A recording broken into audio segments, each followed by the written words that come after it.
Telephone number, Todd in Arlington, Texas. Hey, Todd, what's on your mind today?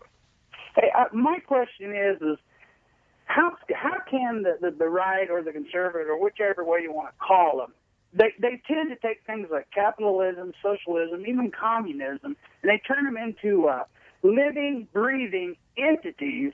And then as soon as you attach something to socialism or it's a social idea, then it becomes this huge monster who's taking it and to eat everybody up and going to destroy them. I don't understand how they get away with that. I mean, people believe in that. Yeah. Here's Todd, thanks for raising that. It's an excellent question. And here's the bottom line.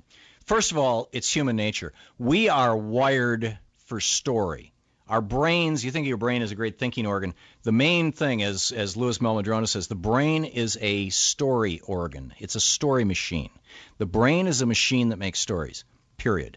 Now, in stories, in fiction, if you're gonna write a novel, I've written 7 novels. I've been through this, and you'll start noticing this on TV shows and in movies and things.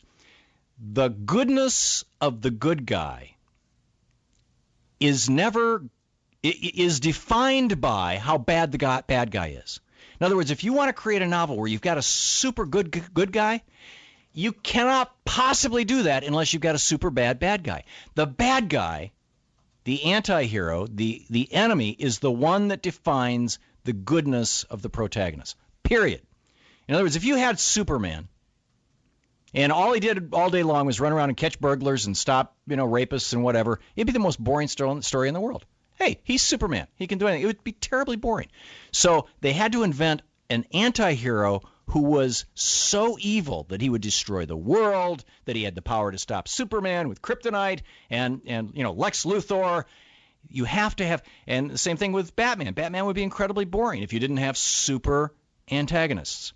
So when somebody is trying to fool Americans into thinking something, back to your question about, why do people buy these conservative stories? When somebody is trying to fool America into thinking that their way of, it's their way or the highway, their way is the only way, they have to create a boogeyman first. They have to have a bad guy.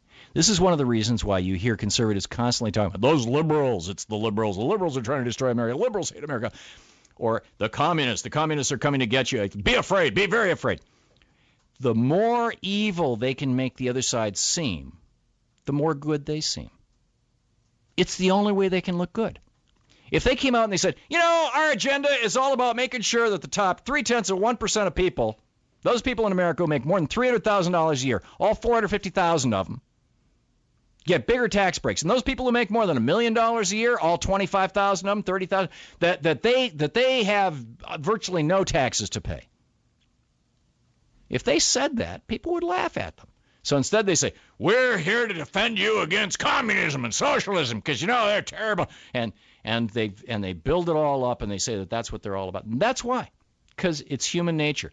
We understand that at a gut level. This flies way below the radar of consciousness. And so, that's how it happens.